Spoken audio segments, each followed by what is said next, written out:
Hey, you guys! I'm channeling my higher self today, and we've got a full moon coming up, and if you're in the States, we've got a Thanksgiving coming up, and we have a Black Friday as well, so we got shopping coming up. we got tree decorations coming up. We got celebrations, right? And then December is just around the corner as well. I just want to channel my higher self and see what the messages are for humanity right now. And I just realized that time is an interesting perspective of this message, because I'm making this message, it's Wednesday, the 21st, and I might be making this message and it's the past. So I'm not sure if I'm going to share it until next week. So I'm talking to you from the past, and then you'll be listening to it in the present, right? Whatever your version of a present is, which will also be kind of in the future. It's so crazy. All right, so I want to channel a version of my higher self. So we don't have just one higher self. Our higher self could be like, what would be sunlight that streams in through the window in all these different directions. And some of it's really bright and some of it's faded out. And the higher self can be all the fractals of light and all the different ways those lights communicate with us. And I have many different versions of my higher self, and I don't define them as this dimension. This higher self is in my fourth dimension or fifth dimension or whatever, fifth dimensional higher self or 17th, thousandth dimensional higher self. I don't work with dimensions like the human race really wants to work with dimensions. How many dimensions are there? I mean, I remember a time when there was only like 10 dimensions, and then it became 11, and then 12, and now there's a 13th dimension. Oh my God, if you can talk to a 13th dimensional being, you're talking to like the highest of the highest of the high, And the reality is, there's freaking the billionth dimension. It could be really, really, really high vibrational, even higher than the 13th, blowing your freaking mind, higher vibrational.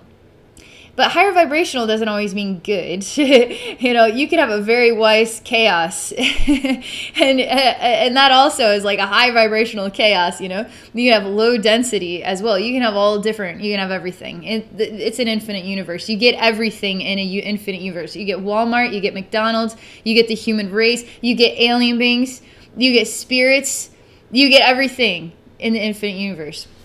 So the higher self I'm going to be connected with, I call Orangey. Okay, because I actually see Orangey as a levitating orange. That's funny.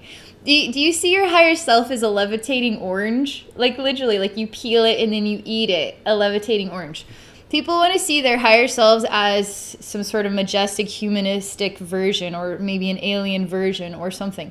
But let us see our higher self as the fruit in which they are. Your higher self looks like a banana. Your higher self looks like a potato. And my higher self looks like an orange. I'm totally serious right now. So if you want to explore higher self as fractals of light, right? I have this primary essence, which I would define as Mother Snake. And I talk about Mother Snake in many videos, and I don't care if it sounds corny or weird. It's Mother Snake, all right? She's a snake goddess. She's motherly. She's hardcore. She's many different things. And within and around and before and behind and above and below Mother Snake is also another version of the higher self, which is also female, and Orangey's female. That doesn't mean all my higher selves are female-oriented. It just happens to be I'm working with them, and this is how they express themselves in this version of consciousness. So another version, it comes forward as like a really intense, super hardcore red hair with really intense blue eyes, and she's really connected with water and intensity, very intense energy. Also very in tune with Mother Snake frequency, because she is a healing emanation. Mother Snake is a healing emanation. And now we have Orangey, the levitating orange higher self. Not so majestic sounding. We're going to get to know what Orangey has to say. And I've never channeled Orangey before. I just got to know Orangey. And Joe, my friend Joe, he has a YouTube channel as well. But he helped me to discover her, and he thinks that that I need to at least put some angel wings on this levitating orange and a happy face, because that would be a better way to define Orangey. Is very angelic, very purely angelic, very full of pure love and light. Without a component of chaos, just pure love and light. And Orangey actually said, you can call me anything you want. I mean, I could call her Mother Snake if I want to. Could call her anything that I want. I don't know why I just chose to call her Orangey, because she reminds me of a big ball of orange light. And I just called her Orangey, and now she looks like a levitating orange.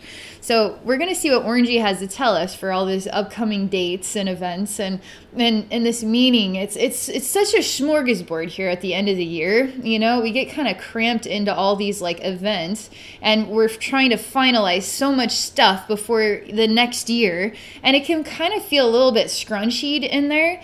And so we're going to kind of just explore the energetic consciousness, the ascension energies, the collective consciousness, whatever Orangey wants to explore as a message for us, and maybe like a riddle. I don't know what it's going to be.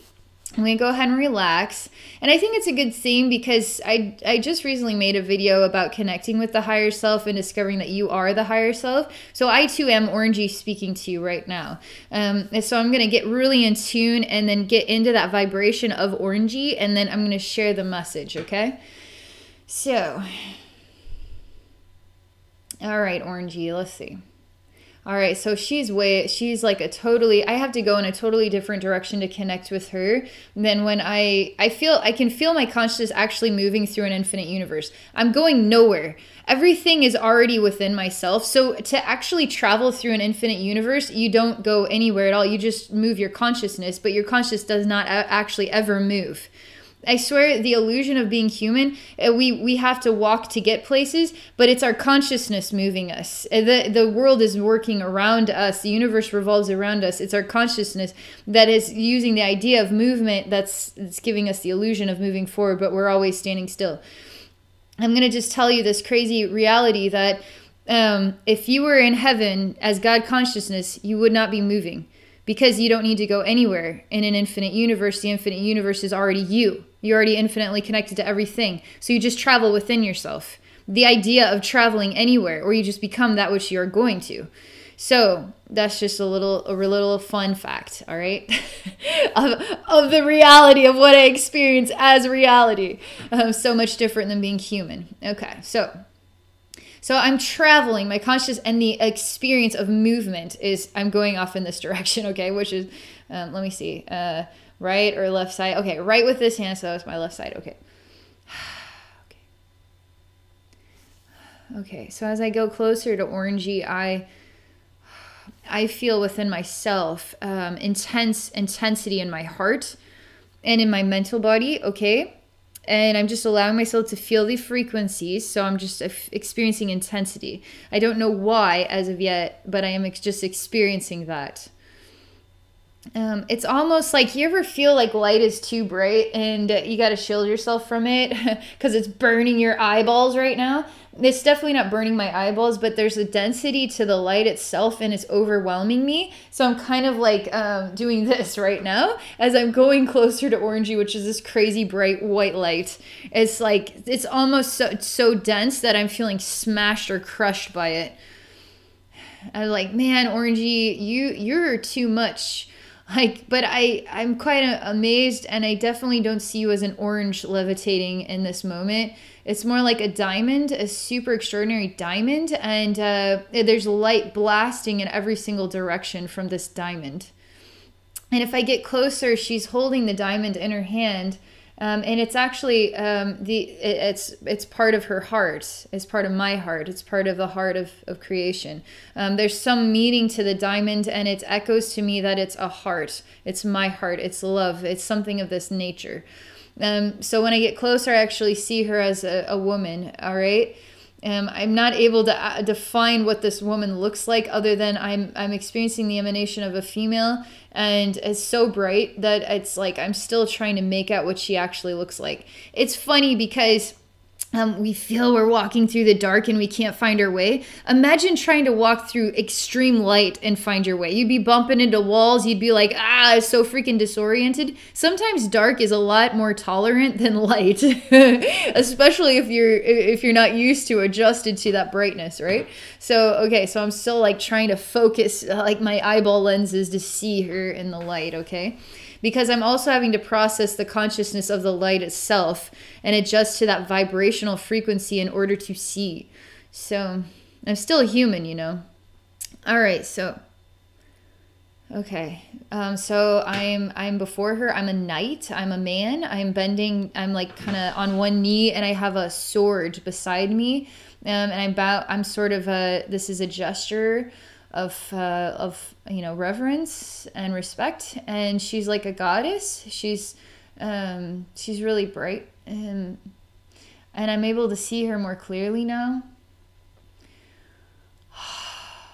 She's like she stands very tall. Like I revere her. I respect her. I respect myself, right? Because this is my higher self too. But this is a part of my higher self I haven't been able to access because I'm not vibrationally prepared or ready for it yet. And now I am. This is also meaning, because we're all ascending. We're all vibrationally ascending. So we're all going to be able to access higher versions of our higher selves, right? The more purest of the lights. So we can, once we adjust to that light, we become part of that light. And we start shining it brighter than ever before. So I'm still like this man with this sword. And I'm like, wow, she's like a queen. She's like a goddess. She's like standing very tall, and I'm really kind of down the steps a little bit, and she's still holding this glorious diamond in her hand. And she doesn't look down at me. She looks straight ahead. She's not particularly she's not like a model-esque. She's aged in appearance, but she's not old. She's older. And she has her hair, it's kind of lame in style. I'm not like all that enthralled with her hairdo and her, like, because it's like pulled back in this sort of like it's kind of like a folded in the back, and it's like blonde and brown. And she has creases of lines in her eyes and by her mouth, blue eyes. Her hair is really pulled back tight, and she wears a crown on her head. There's somebody that she looks like that I'm trying to just put my finger on what face she reminds me of, but I can't think of it. She's practical. She looks practical. She looks like she looks practical and organized. She looks a certain way, and she has a certain meaning in that way that she's expressing herself. And that's why I think she's boring, because she's practical. But she's way, way, way, way, way more than that. Still watching her. She hasn't moved an inch. She's like a statue.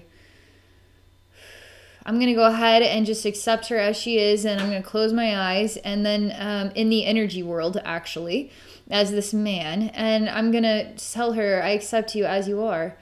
And I would love to share a message from you with humanity today on YouTube, and just I'd be curious to know what you have to say to us.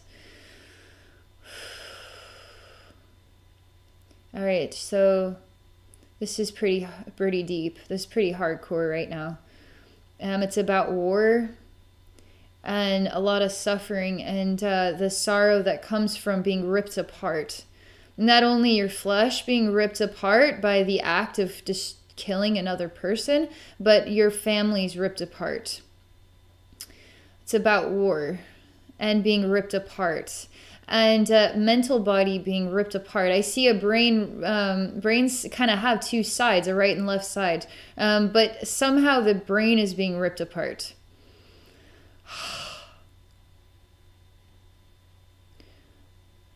And then it comes back to this moment where I'm the man still kneeling before her. I have this sword, and it reflects the bright light that beams from her. And I set the sword down, so it's not sort of I'm holding it upright. I'm actually lying it down right now, and I'm still sort of on one knee. And now I'm going to just stand before her. I look dirty. I don't look healthy. I actually look like I eat enough. I have a little bit of a belly beneath this sort of armor. I have a really scruffy half beard, and my hair is really not well kept and it's dirty, and I have dirt on my face and my hands.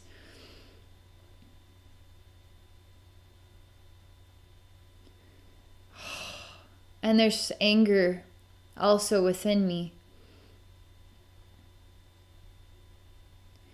I feel like she's judging me. This is part of my ego, right? And I have to go with it. Feel like I'm being judged. And in that state of being judged, I'm trying to explain why my purpose is honorable. Why my calling to kill others was acceptable. It isn't about that, she says. It isn't about your role as a warrior or a leader in war or a slave of war or a puppet in war.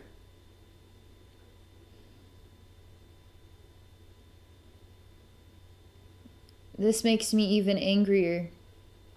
And I want to pick the sword up and I want to stab her in the heart with it because she doesn't understand me. But I don't do that. And instead of reacting to judgment, I choose to be patient and open-minded. And I tell her, can you help me understand your perspective? Because my opinion isn't the only opinion, and I can honor the fact that opinions are many, even if it makes me angry and emotional and confused. I allow you to judge me. Help me to understand your judgment. She's transforming now into a really intense snake.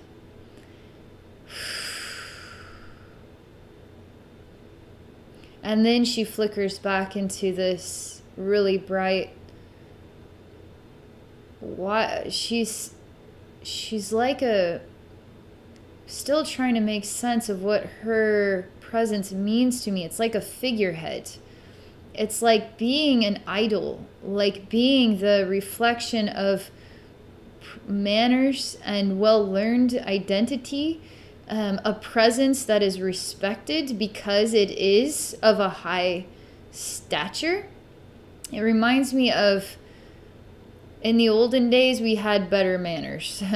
And if you were in the place of royalty, for instance, you would have to know which spoons and forks to use, and you couldn't eat with your hands, you know? There's a certain element of respect that we would it would be appropriate for us to exhibit in the presence of this persona, this idol, okay?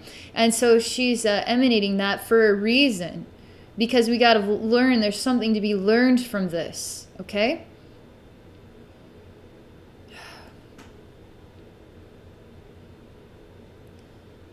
So she holds her head up high and she is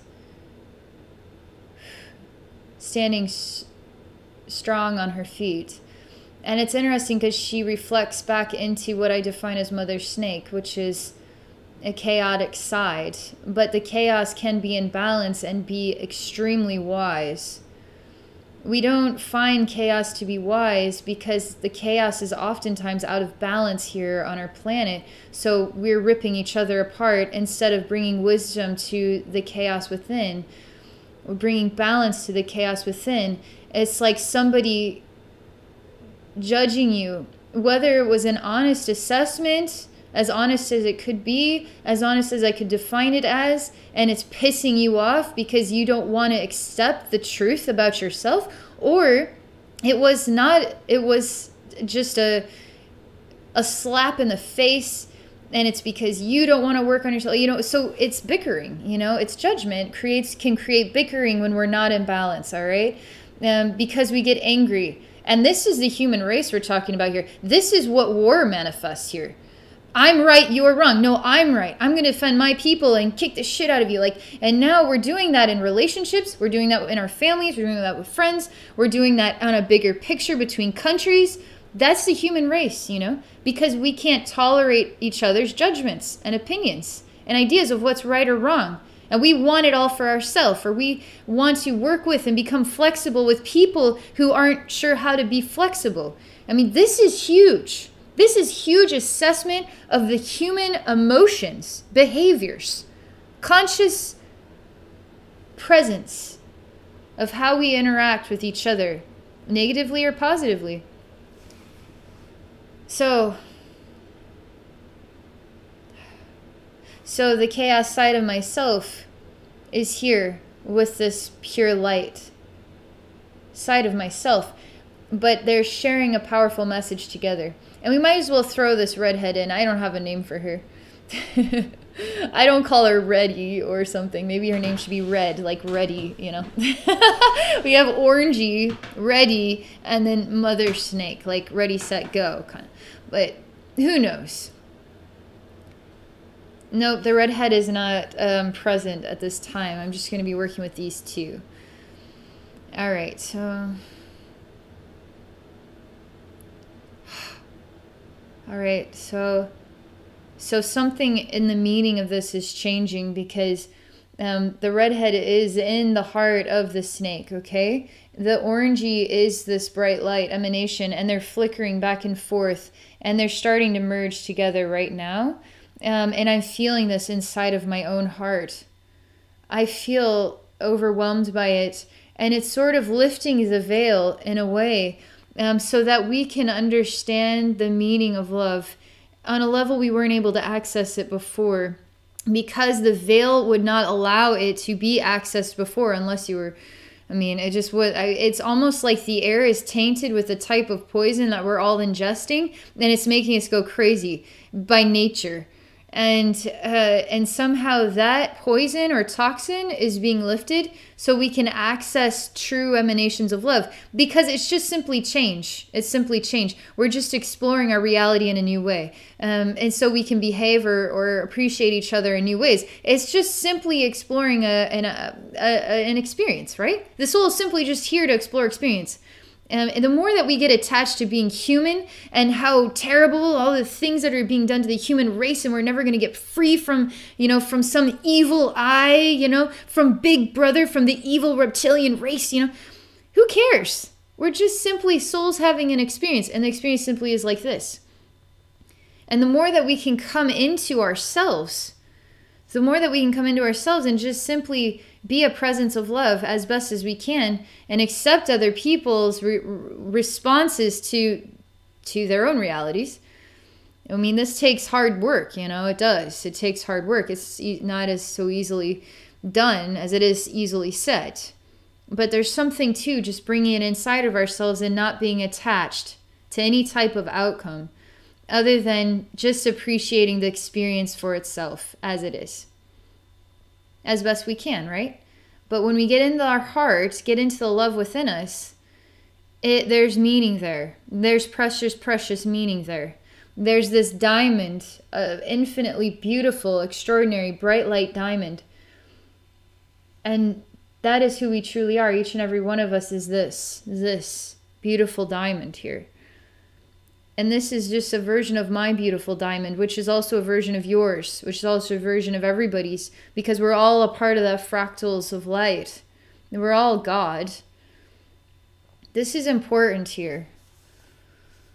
But yet the human side of myself is still present with ego. And I still get attached to wanting to have more meaning than this. I want to have more meaning than this. And in saying that, I want to know who I am. I want to know why I'm here. I want to know my purpose in all this. I don't want to just, you know, but there's something of just being at peace with exactly where you are. You're in the right place at the right time, even if it doesn't make any sense, even if it's not what you wanted it to be. You have to trust. You have got to trust. So I'm shedding emotional, energetic tears, okay? Because I'm still connected to the core of what it is to be human, all right? Is to feel attachments, even to our very emotions, even to a longing So I'm releasing this right now. There's meaning to this too. We all are releasing an aspect of what I'm releasing. Attachment. What are you attached to? As a human being, we are attached to being human even. Because we don't realize that we're more than human. We don't realize we already are our higher self, so we're even attached to our very bodies. That's all part of the veil. It's all part of it. To be manipulated. But I don't like the word manipulation because it's an idea that that is bad, or it's wrong, or it's the root of all evil is manipulation. What if we define manipulation as good? As the best thing that could possibly happen for the human race, for our soul experiences. And that it is beautiful.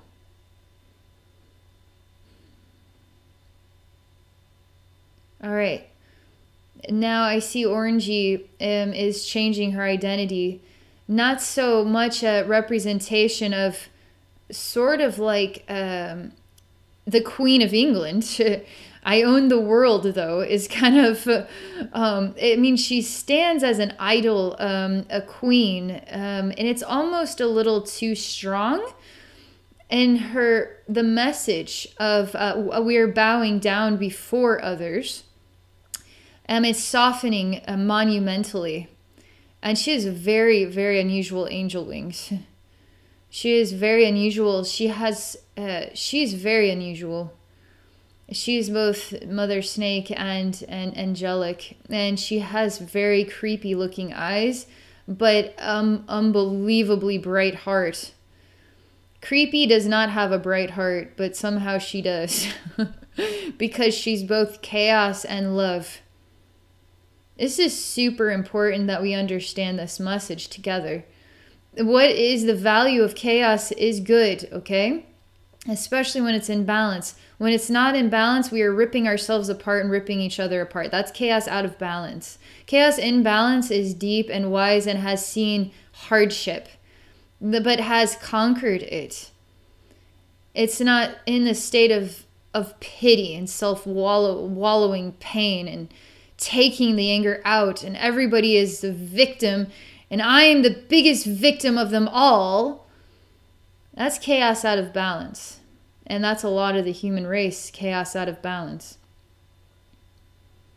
Chaos in balance can also look very creepy, but also look very powerful because it is pure frequency of depth, awareness, wisdom. It's intended to challenge us. It's intended to be intimidating. We're humans with egos. We need to conquer ourselves. Chaos will encourage us to conquer ourselves. That's why the pathway of the snake can be so hard. Because you have to keep conquering yourself to shed yet another skin and another skin and another skin.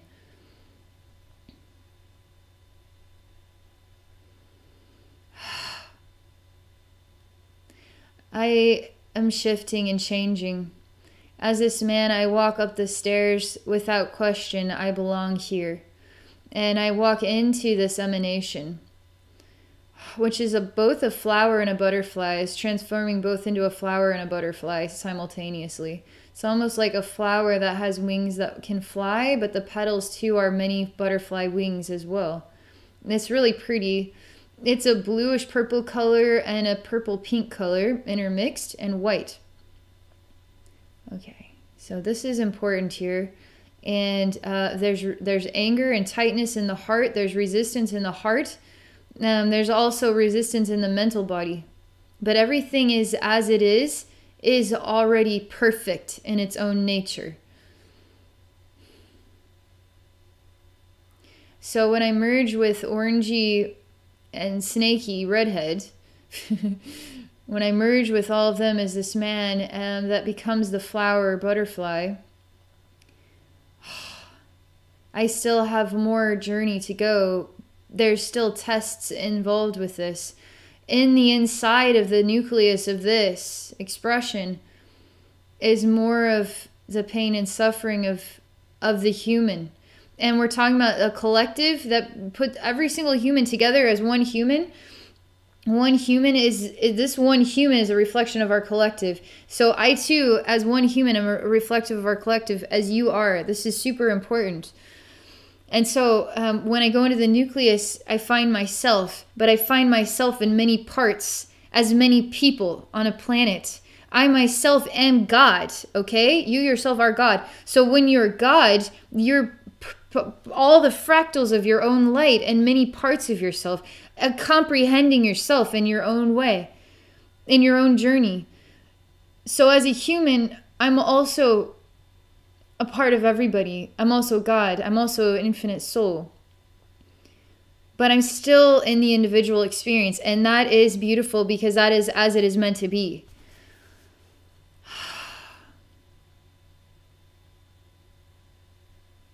There's a lot of anger in here and bitterness and victim, playing the victim role. Many people playing the victim role right now. And they're all screaming in pain, like they're being burned alive. But orangey snake, mother snake redhead says, but the only reason all of these victims are manifesting, they're all feeling burned alive, is because they're ascending into the light. And it's overwhelming the living daylights out of them. And now we have reactions of negative kinds in the experience and process of healing the hurts of the human race. Healing hurts is sort of like got a big gash, go out in the ocean. That is going to hurt. The salt in the wound, right? But the salt in the wound is going to heal it better than anything else. So there's always a little bit of pain in suffering in the process of healing too. And it's an important part of the healing as well. A lot of people say, I'll take the healing without the pain. Well, pain and healing are actually a beautiful combination if you allow them to be, and are going to manifest a more wiser version of yourself.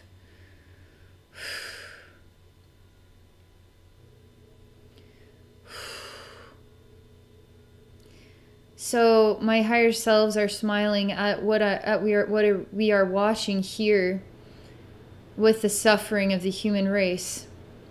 And it's not the suffering they're smiling at, it's the healing of the human race. There's a toxicity in the air, like a poison in the air.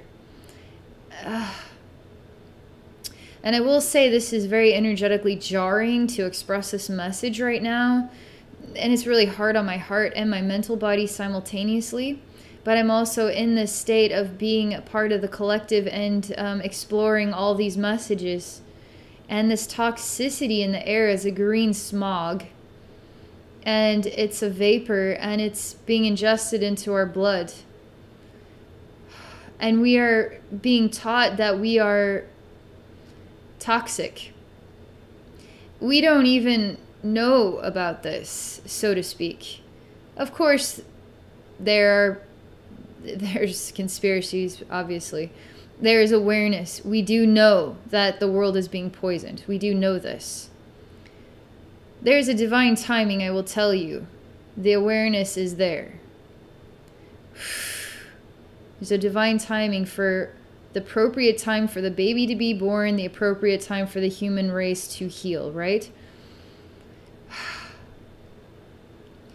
This toxic energy in the very air we breathe is teaching our very cells that we are toxic.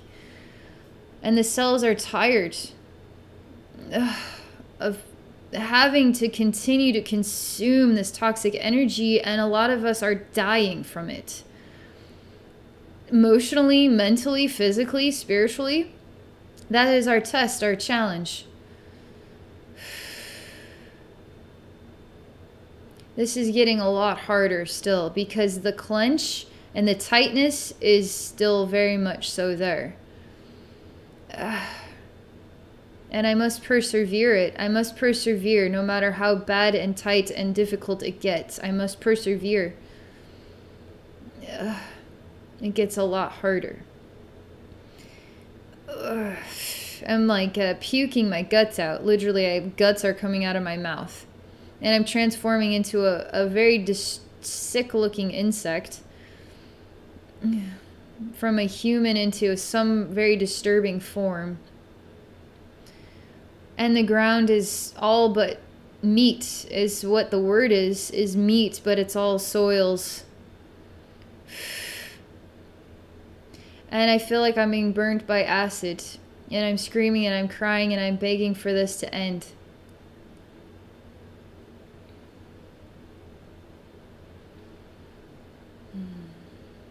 And I just choose patience. And I just choose acceptance of this experience. I choose wisdom within this experience. I choose to embrace it wholeheartedly because this is my purpose, to endure this.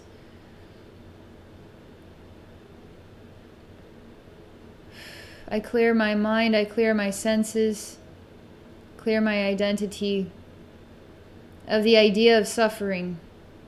And I say I'm beautiful with toxic air. I am beautiful with these cells that are tired. I am beautiful as I am. In this moment of perfect, majestic representation. Sorrow is coming out. They're showing me that the collective is going through a really tight pinch, okay? A really tight squeeze. And not everybody in the collective is going to be feeling it in this way, but there's parts of it that are, and in a way we all are experiencing it. And so it just feels like wringing out a cloth, and that we're getting tightly wrung out, and it's really intense. It's really hard to breathe.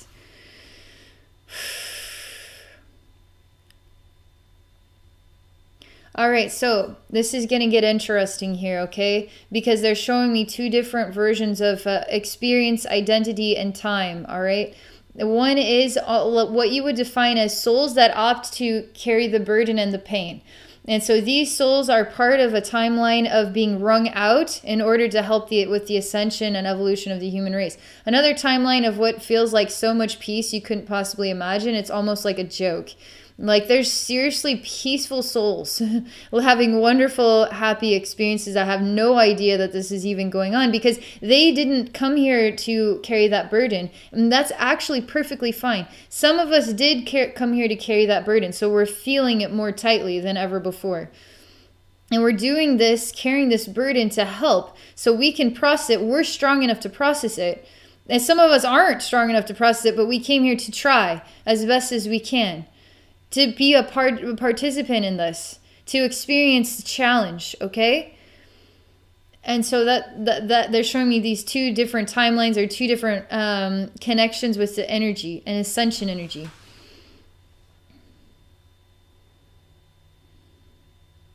She's also talking about chaos, the tight clench, all right? That is very hard to process it. And it's going to challenge chaos to go out of balance, all right? Because of the suffering. Or it's going to make you stronger, all right? From the suffering. But then the light side is just like heavenly and happy-go-lucky and with dreams and prosperity and ideas, okay? And some of these are actually accessing super wise ideas to help the planet.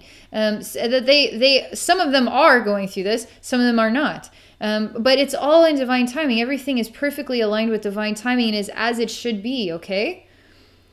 Boy, this is intense. All right, so let's see. So chaos is still working on itself, and light side is still in exploration too. But we're looking at chaos and light sides and chaos sides, okay? Everything's getting a lot easier because I'm starting to see what was timelines that where it was like a happy rainbow world above and then a chaos world below. And then the chaos and the happy rainbow world start to line up a little bit more. And then they're starting to still sort of disconnected or separated from each other, but somehow they're wanting to merge. The love and the simplicity is wanting to, it's like the chaos needs a little bit more support here, but the love can do this. The love can support, and it's wanting to merge the light and dark sides. So not only the light and dark sides of myself are wanting to merge, but the light and dark sides of our collective too, all right? This is a really awesome thing that's happening. And it feels like things are getting a lot more flexible, a lot more easy. Things are moving a lot more swiftly and a lot more breathability. It feels like things are moving. And it's like kind of a breath of fresh air, and it's sort of like looking back, like, did I lose my mind during this time or something? Because it feels like an eruption of peaceful time, like accessing more peaceful energies. It's really, really nice. It's really nice. I feel so easygoing in here, and it's like, I don't even remember how bad that chaos was. It's like any woman who's had a baby, it sucks. And you look back and it's like, I know how bad it was, but I can't really recall how bad it was because it was that bad that I kind of blocked it out, I think. Like, so in a weird way, as human beings, we go through this clench and it's really, really hard. But then on the other side of it, when we get to a place of peace, then we look back and we have it's like, man, that was chaotic. What in the world was going on at that time? And now it's like so peaceful. I don't even recognize that person. I don't even know who that person was. All I know is that peacefulness is the only thing that is real. And that's what it's becoming. That's actually what it is becoming.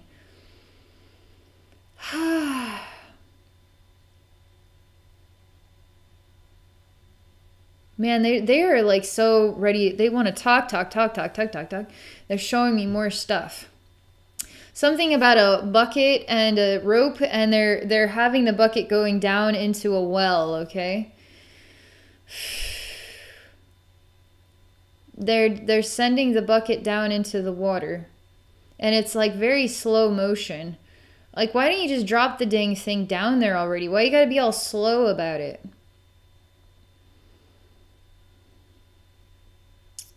There's a lot of hesitation. There's a lot of uncertainty. And we haven't made up our mind yet. It's like, well, do you want the water or do you not want the water? And then they echo back, well, the water might have a dangerous monster. It might be toxic and poisonous. Maybe we should just stop what we're doing altogether. Maybe it's just a bad idea. So there's so much hesitation and resistance. This too is going on with the collective. You either want something or you don't want something. You don't kind of want something. But people pussyfoot around stuff because they're just not sure. I need more time. Because they're afraid. Make a choice. See what happens. Sometimes what happens sucks. Sometimes what happens doesn't suck. And sometimes you'll learn from it. Pretty much every time. So they're sort of showing me how hard this is for some people, and they will actually scream and cry in the process of attempting to do something that I would define as very simple. They would define as the hardest thing in the world. And some humans right now are like screaming and crying over simple things like spilt milk, but to them it's like the whole universe just blew up in their face. So they're saying, but this is their reality. This is the spilt milk to them is blowing up in their face, and they're overwhelmed. I'm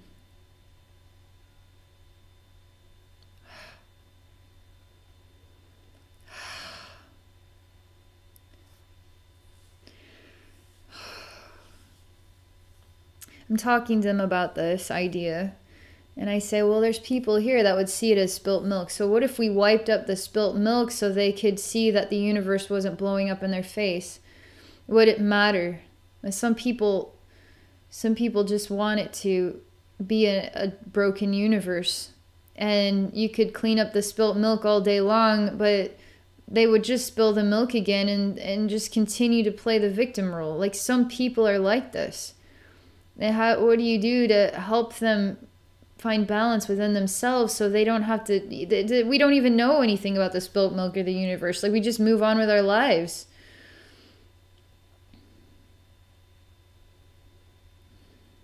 All right. So this is interesting, but Albert Einstein, who I've been taught, like, Albert Einstein is clearly a friend of mine, and I really like when he just randomly shows up here. So he's sort of showing up right now. And he's talking about electricity and turning on the light within the human race, which I've talked about before. And the more that we work with the electricity, we alter the vibration of the planet and our consciousness. It's sort of like, now they're telling me that's not a good way to describe it. It's almost like, let's just say the light was dimmed, and so we believed that the light was dimmed. But we have the power to turn the light brighter at any time. It's just a dimmer switch, you know? It doesn't have to be stuck that way. And for some reason, you know, because it's dim, we can only see things so clearly. And in this dim way, we start getting we get connected to illusions, we get confused, we get lost, we believe we're lost and we can't find our way. All these things start to happen. They ripple and ripple and ripple and ripple and ripple and ripple like electrical currents and electrical waves at this vibrational frequency. But Albert Einstein is saying if we work with electricity and we use electrical energy, then we're actually going to alter the vibrational patterns of the entire human race, because we're going to turn the light up a little bit brighter, and now our whole perception changes. And even our behavior and the vibrational shift of simply upping the vibrational frequency of the light that exists here, everybody's perception changes. So the human that the spilt milk turns into a universe blown up in their face, that totally vanishes from their reality. It doesn't even exist anymore. It's like, I don't even know who that person was, because that wasn't me. It was simply an idea. It's almost like we get blacked out of what the hell, who were we, last year or the year before, or whatever it might be. In the future, as we continue to turn the light switch or work with electrical energy, there's something about this. It dissolves the veil. It dissolves the toxicity. It dissolves our relationship with the confusion energy, the vibrational spectrum of the human race where it is right now. It totally dissolves it, and then we don't even have a relationship with the identity that we once were. It doesn't even compute. We don't even understand how that could have been like that, because we were under a vibrational hypnosis, okay? That we can shift it at any time. And he just shows me the planet is like a lot of electricity going into the planet, and it alters our vibrational spectrum as a collective, as the whole human race. Every human being is a battery that's getting recharged. He says this is happening. But he shows me two different timelines, one where it already has happened and one where it's in the process of happening. And he's still showing me chaos out of balance, and then, the love. So in a way, this is another message of the same kind, where some souls are carrying the burden and some souls aren't. Well, in this version, it's about time, the past and the future, so to speak. But what version of present are we in, like, truly? I mean, it's all time, It's like this video. I'm making in the past, I'll share it in the future, but it'll be your present, time. So it's like time. So something about this is like the present of the human race, the future of the human race. And we're still in the process of getting there, okay?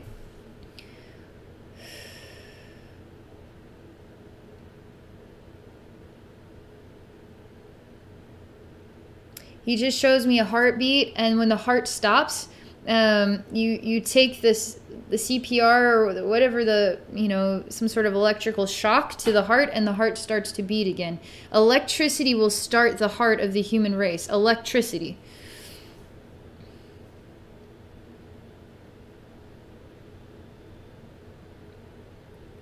All right, I tell my higher selves, this is a good message for today. I mean, I feel like we could talk on and on and on about this, but I'm actually pulling myself out of a well right now.